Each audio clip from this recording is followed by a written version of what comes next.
Hello, hello, hello, hello. Welcome to Live at Loupe.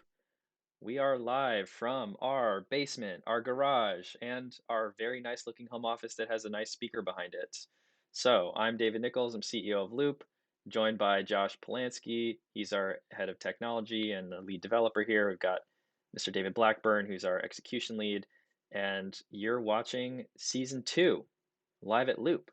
What are we doing here anyway? We're building something called a track packer, and we're building a digital twin. So we're going to build a complete computer model of this machine and all the robotics and all the pieces and how it works, all of it in our computers before we build anything in real metal. We're doing it with a process we call ship in 6. That's a development process, an engineering project where you break a project down and you build it step by step. Each step of the way, you do a 6-week sprint. You get to part of completion, you stop, you take a look around. What do we want to do next? And that is a good way of building something new because you can learn and you can respond to what you discover along the way. So, what are we doing here specifically? At Loupe, our mission is revolution. We want to bring new technology to machines. We're really excited about all the possibilities. A lot of machines are made out of bicycle parts and they make a lot of noise, and they could have been built that way 100 years ago. Those are wonderful. They're lovely. Thank you very much. There's a lot of really cool new stuff that we want to bring, usually involving computers and software and networks and a bunch of new scanners and various other things. Those are all revolutionary technologies that we want to bring into places like packaging. So, what are we doing with this project in particular? The thing about packaging is that companies that make things that go into packages, they have much shorter shelf lives for their products. There's a lot of new channels that they want to do. There's a lot of different experiments they want to run with their products. So they're not just running the same product for years at a time anymore. They want to change it from day to day. They want to change it from hour to hour to try different experiments. They want to have equipment and production systems that can accommodate things that they haven't even really thought of yet. So that's why we need machines that are going to be able to accommodate the things that they are going to come up with in the future. So we spent season 1 designing the concept of what we're calling a track packer. It's a case packing machine that has a universal infeed mechanism. It's built around an Acapos track, which is a linear motor shuttle system where each product can be individually controlled and placed. And it has a lot of dynamic end of arm tooling. We're going to get into it. We're building the model of it.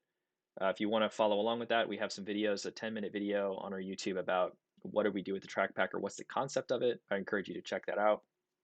And what we're doing with this 6-week sprint is we are making the machine itself, we're building the software of the machine so that we can work towards maybe a prototype one day. We're not an equipment builder at Loupe, but we want to show people what's possible with new technology. We want to have this like a reference design, try to inspire people, take a look at, hey, that's a really cool way of doing something. Maybe that applies to my stuff. So if you're here to watch that, thank you very much for joining us. And please feel free, please get in touch. Please hit us in the comments. Please like, share, do all the social media things. That's why we're here. We're here to hang out. Okay, I talked about our ship in 6 process. If you want to read more about that, you can check out loupe.team/story/ship in 6. And we talk about why we build things that way, why we're really excited about doing that. So I think we should go ahead and get to the main event. Do you guys agree? Let's do it. Josh, you've been Yeah. building something really cool. I've been seeing sneak peeks. You've been posting these teasing little GIFs of how this thing works in Slack, and people have been posting tons of emojis on top of this about how excited they are. How about I hand it over to you? We'll give Zoom the focus. You can share, and why don't you take us through the demo and take us through the 3D scene of what you've been working on so far. Sure. So here we have it. As you can see, I've got the demo up. We have a couple of windows here. We've got a little bit of controls over here to control the program. And then we've Over got here this on the nice, left, I'm pointing here. Over here on the left, this is the control panel. Over here thank is the you. 3D scene. Thank you. Yes. Yeah, so we've got this beautiful 3D scene, and David did a lot of work. I think he may talk about that a little later to get this to look so fine. Um, it's got some nice shadows. It's got some nice materials. It makes it really nice to look at. We have the dark theme. Doesn't hurt my eyes so much when I work late at night. So this is great. In your little Uh, coder cave in your dark room when the sun goes down behind that beautiful picture window that you have. Yeah, We we work might late we into the might need to night. lessen the lights a little bit. It's a little bright, but And you might need to stop wobbling it around because I'm getting about 1 frame per second through your video feed. But anyway, all right. So yeah, let me walk you around the machine a little bit. So I think last week what we saw was a model that had maybe possibly a robot, and I think we had some shuttles. Um, so in this demo, we've updated a little bit with some updated models. Um, Again, went with some new materials and colors, and we've added the infeed. This is a little the infeed is not exactly working, but I put in some product just to give you an idea. can you show that up Um, close? Can you fly over there? sure. So over here we have the product. Um, we've got some cylinders coming in. The idea is that the product is going to be coming in on a conveyor here. It'll be coming across this section, and it should, if we're lucky, fall right down through this hole here. Luck's My got product nothing to is do with it, Josh. Luck's got nothing to do with it. sure. Um, so my product's not quite in the right place here, but you can kind of get the idea. It should be shifted up. But yeah, so as it's coming in, the product should be coming down the conveyor and fall down off this infeed, and we should have a constant stream of shuttles coming by to catch every item that's coming off that infeed conveyor. Cool. Um, so as the shuttles are coming around, they come through this section here, and they're going at some very fast speed. And the idea is that as they come through, they should gear into this section here. So during this open section here, the shuttle should be slowing down and getting into sync with the conveyor coming in, so that they align perfectly with the products coming in. So the So this rails section and right, sorry, I simplify. One of the pieces that's missing is like there's some flutes and some kind of pitch on that conveyor that we would line up to. You don't see that in the model just because we made it kind of simple for now. But yeah, there's sort of some active fixturing, some kind of ramp that product would tuck into, so that we would know exactly where it was going to slide down onto the shuttle. so yeah, so we should know exactly the position of those, and we can gear in the shuttles to those positions. So the shuttle should be directly below it. So as it's sliding down, it should be a nice, easy transition from the infeed conveyor onto each of these shuttles. Um, as they collect the material through this geared section, they're gonna reach the end of the geared section, and from that point, they're gonna fly around at a reasonable speed so that we don't fling the shuttles with the material off and the product. They should come around this section. The idea with the divert here is if for any reason we don't get a product, we can divert it onto this section here, so we're not picking up empty shuttles. They'll come flying around, get to about here, and we've got a process point here, and this process point should look, it's keeping account of shuttles as they're going by, and it's deciding, okay, based on the recipe that we're running right now, I need to send this shuttle to this position. So it's looking at the shuttles as they come by and telling each shuttle, hey, I need you to go here, you go here, you go here, and then it's coordinating that. Once the shuttles come in, let me fly around here for a minute. The shuttles are going to come in here. They should align with the pickups here on the robot. You can see the end effector has the pickups in the correct positions here for the recipe that I have open. And back up a little So bit. all those 9 axes of servos are they're linked in with the real motion setup. So if you change the recipe, you would see those fingers move around. Yeah. Cool. So we should get the shuttles flying in here. The robot should be in place to pick them up. We have 2 levels of pickup here.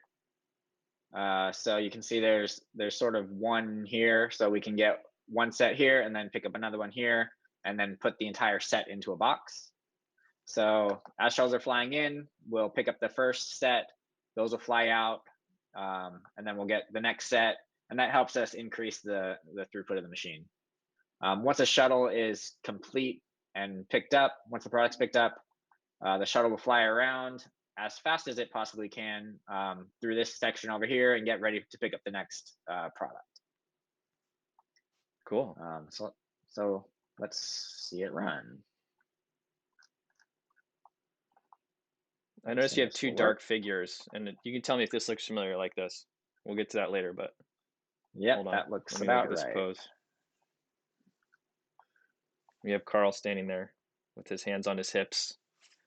We'll get a close up on the Keens later, but yeah, that's for the special subscribers. Mm-hmm. Go ahead, let's see it run. So here we go. Shuttles are flying around. Can you go in Let me closer just give. on the shuttle area, please? Yeah. Or just yeah, just zoom in.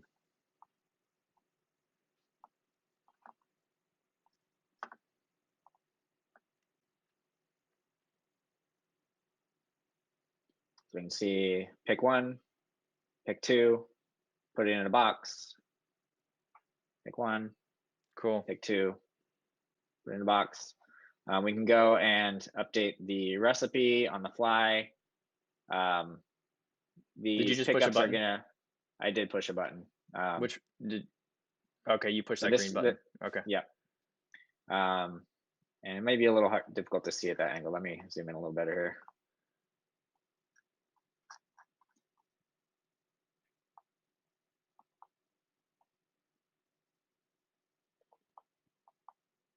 Moving around a lot. Sorry about that.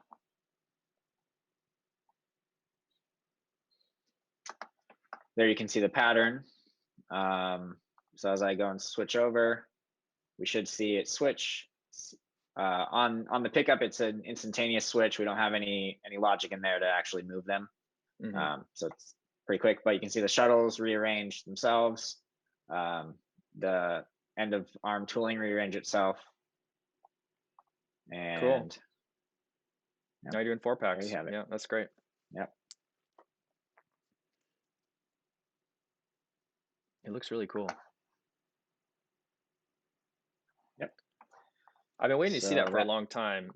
What I'm excited to see is, we've had good visualizations of either the Trak or the robot, but to have them in a unified scene where you can really get a feel for how the machine is going, even just at this kind of rudimentary stage, is really really powerful. I mean, how many shuttles are in there? So I believe we currently have 31 shuttles Uh-huh. on the whole track. Yeah, that's We have a cool. pretty good. We have a constant infeed coming in, so this is relatively accurate. I think the robot speed I think is pretty close to accurate. Although I haven't checked to see um, that we're not exceeding any limits currently, but I think it's about right. It looks like we could move faster. Like we've run Actually, some let me some see. some robots on when we ran this path on our physical robot. That's the same robot. I Yeah, just that my was physical actually intuition was that it was a faster. Yeah. yeah, that was actually half speed compared to what I've been running. So this is Oh, okay, actually cool. full. Yeah, Yeah, should see yeah, that a little yeah. better. Okay, okay. That just gut feel that looks more like what I remember seeing. Yeah, Cool.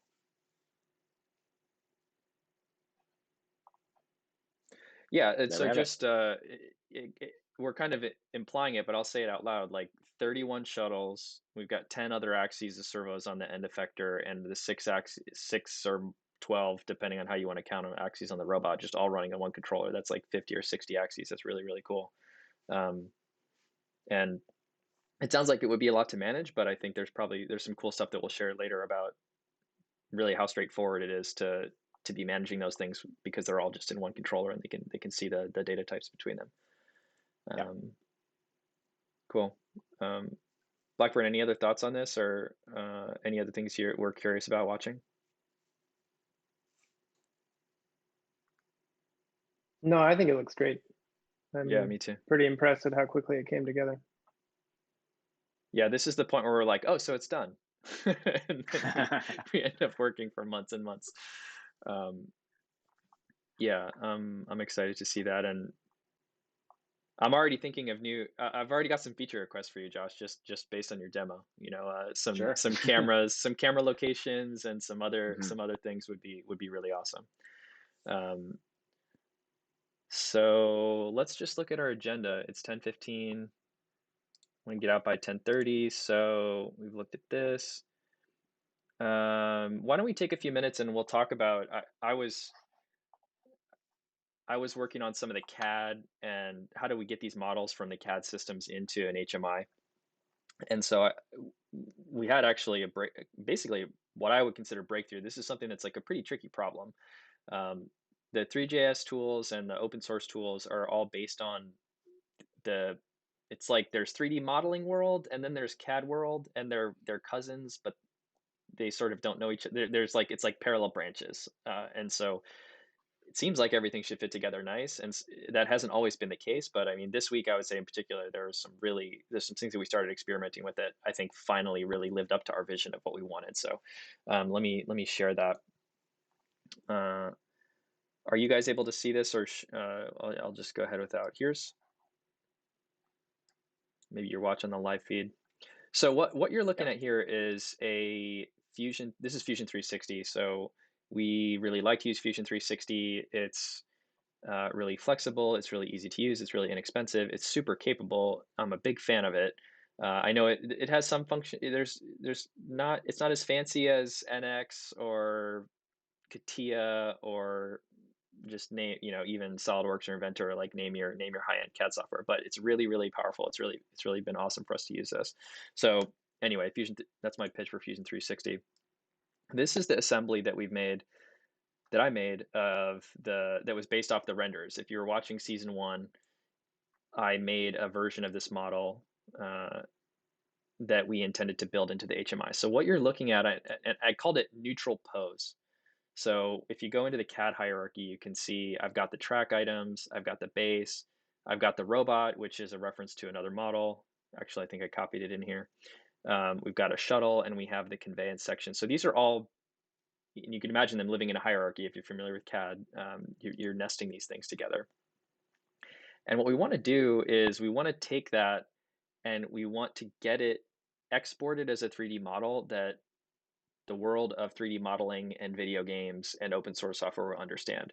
And so what we used to use was STL because that was really a lowest common denominator. It's just triangles. It's been around for 30 years. Everybody understands it. A lot of 3D printers use it as their file format of choice.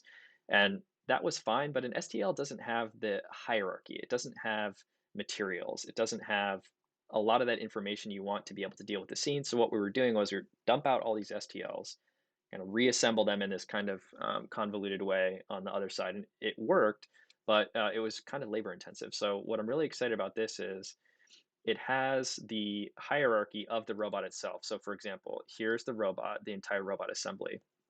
And I can just go down, here's joint one, here's joint two.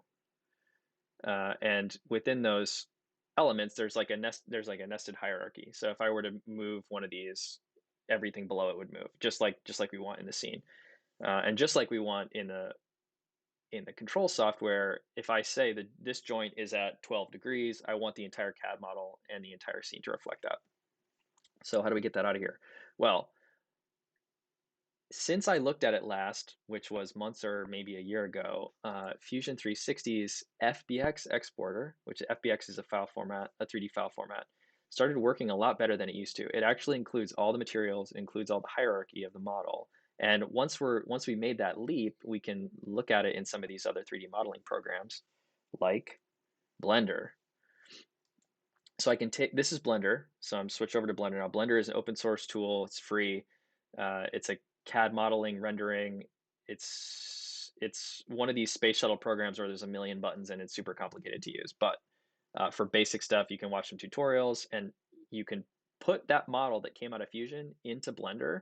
And here's what really excited me. You can see the hierarchy of the model has been preserved and all of the materials, things like that have been preserved. So when I export this out as a single file, we're using a file format called glTF, which is kind of the new hotness, and interchange for video games and any kind of 3D modeling software. It's comes from Kronos Group. Um, glTF also preserves all the hierarchies, all the materials. It's just one file for the entire scene.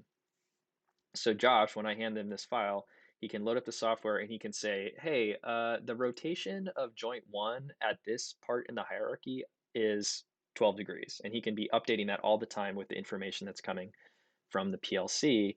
And that's really, really cool. So you can just put different variables, map different variables for things like where is the end effector gripper position? Like he has the servo axis, he can just fire that at the model and it will place it in the right position in the scene because all those spatial relationships, all those frames are being preserved throughout this whole process.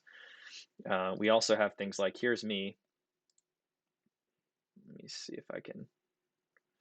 So if I go over to myself here, see if I can do this. Here I am. So thanks to Digital Scan 3D for doing some 3D selfies with us here. But here I am, like this. So you can see that you can have a lot of fun with these models. I think we're gonna have to put the textured version in here. I think it'd look really cool because we have the full color ones too. But I can go in here. I can change the lighting. I can change where the cameras are. I can change anything about this scene and then just like drop that in the HMI. It's really, really fun. It's really, really cool. I think it's great for operators. These machines are fairly complex, but to be able to look at the 3D scene of how it's working and light up different things or put little indicators in the 3D scene. Your operators, a lot of them, if they're in their 20s, they are familiar with video games and they will appreciate this kind of technology instead of like a wall of numbers or a giant grid of buttons. So I'm really excited about that and what that'll bring for the machines. Josh, David, any comments or questions? Anything I left out you felt like was important to talk about? I think now's a good time to show those keens. Okay, let's go into the keens. Yeah. This is another example of how 3D technology has advanced to the point where your footwear choices can be permanently preserved for your coworkers to comment on. So Carl, we love you. You can see you can get a good keen texture there. Let me show you something else though. See, Did this they has. capture the socks underneath the keens, or is that lost? Let me go here and look at the And modifiers because this is an important thing for us. This is the most important thing that our users need to know about. This actually, I took a lot of detail out. So let's put the detail back. Let's look at this. Okay, I'm live changing settings here. Let's see if I can go to the modifier. I've actually no danger removed there. 80% of the detail. So let me see if I just put that back to 1. Let's see what happens. Did it update?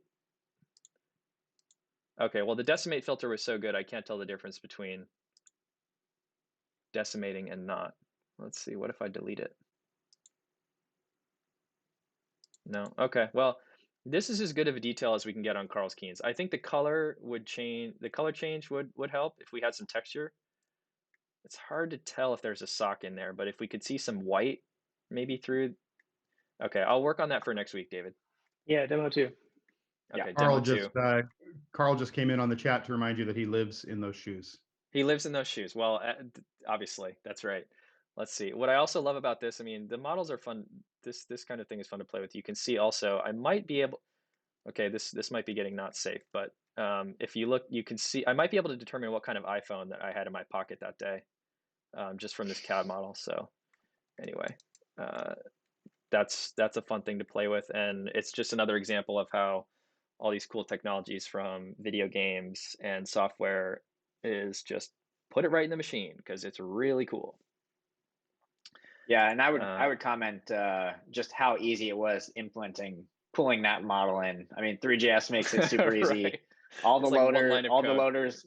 Yeah, you know, even 6 months or a year ago, it was a lot more difficult. But things are really improving on really all ends, to where, you know, I think getting that model in, converting from STL over to this new format probably took me 10 minutes. So that was really great. Yeah, that's awesome. And all these little reference frames and things are things that robot engineers understand. They know about the linear algebra, they know about kinematics. Well, these systems all work that way too. And to be able to just grab on an attribute of like, hey, joint one's X location is blank. Like it's just directly copying. It's really, really cool. And we'll be adding more fidelity to this. I just changed this to red. Maybe, I don't know, just maybe maybe we should do orange. It's complicated. We'll decide that for later. I think we'll go full color. That way we can get the proper experience. Yeah. Cool. So that's really awesome. We got a few more minutes. We were gonna talk about machine centric. I think maybe let's save that for next time and let's focus on what do we want to emphasize for our next demo. I'm really excited what we've done with this so far. And it's only been a couple weeks. Like, let's take a few minutes and just talk about what we want to see next. What's the most important thing? What are you guys feeling about it? What do you guys like? Well, there are a couple things that, as a developer under the hood, I know that there are to work on.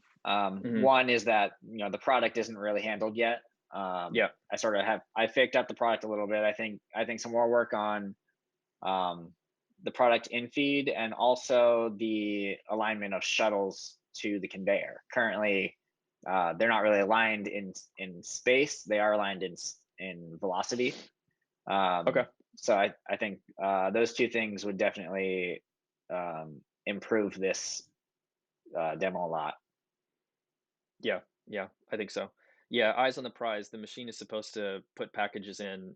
It's not actually a video game showing 3D scans of me and Carl. So while that's a fun Yeah. addition that we can put in, I think I agree with you. Let's get the product model through as much of the process as we can, including the drop off and all of the exchanges. I think that could be a cool focus of let's see if we can get that bottle from the infeed into the box, like and have it show that along the way. I think that'd be a really cool thing to try to see if we can show it off, and we can talk about some of the machine centric things and some of the other technology aspects as sort of highlights in later meetings.